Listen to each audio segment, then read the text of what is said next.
ಲೈಂಗಿಕ ಕಿರುಕುಳ ಆರೋಪ.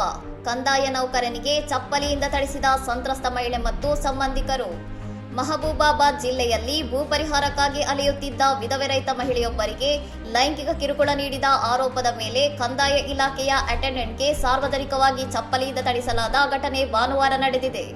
ಪರ್ವತಗಿರಿ ಗ್ರಾಮದ ಯಾಕಮ್ಮ ಎಂಬವರು ಎಕ್ಸ್‌ಪ್ರೆಸ್ ವೇ ಯೋಜನೆಗಾಗಿ ಭೂಮಿ ಕಳೆದುಕೊಂಡಿದ್ದು, ತಾಂತ್ರಿಕ ದೋಷದಿಂದ ಬೇರೆಯವರ ಖಾತೆಗೆ ಹೋಗಿದ್ದ ಪರಿಹಾರದ ಹಣವನ್ನು ಬಿಡುಗಡೆ ಮಾಡಲು ಅಧಿಕಾರಿಗಳು ಕಳೆದ 1.5 ವರ್ಷದಿಂದ ವಿಳಂಬ ಮಾಡುತ್ತಿದ್ದರು.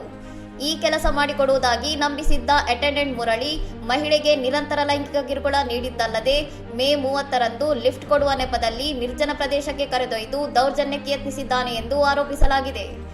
ಲೈಂಗಿಕ ದೌರ್ಜನ್ಯದ ಯತ್ನ ಮತ್ತು ಅನ್ಯಾಯದಿಂದ ನೊಂದ ಮಹಿಳೆ ಮೇ 31ರಂದು ಆತ್ಮಹತ್ಯೆಗೆ ಯತ್ನಿಸಿದ್ದು ವಿಷಯ ತಿಳಿಯುತ್ತಿದ್ದಂತೆ ಆಕ್ರೋಶಗೊಂಡ ಕುಟುಂಬಸ್ಥರು ಜಿಲ್ಲಾಧಿಕಾರಿ ಕಚೇರಿ ಆವರಣದಲ್ಲೇ ಆರೋಪಿಯನ್ನು ಸುತ್ತುವರಿದು ತರಾಟೆಗೆ ತೆಗೆದುಕೊಂಡಿದ್ದಾರೆ.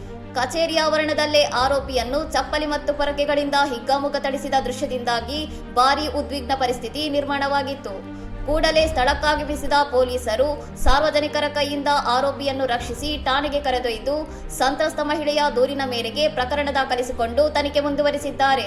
ಇನ್ನಷ್ಟು ಸುದ್ದಿಗಳಿಗಾಗಿ ನೋಡ್ತಾ ಇರಿ ಸೌರಂ ಟಿವಿ.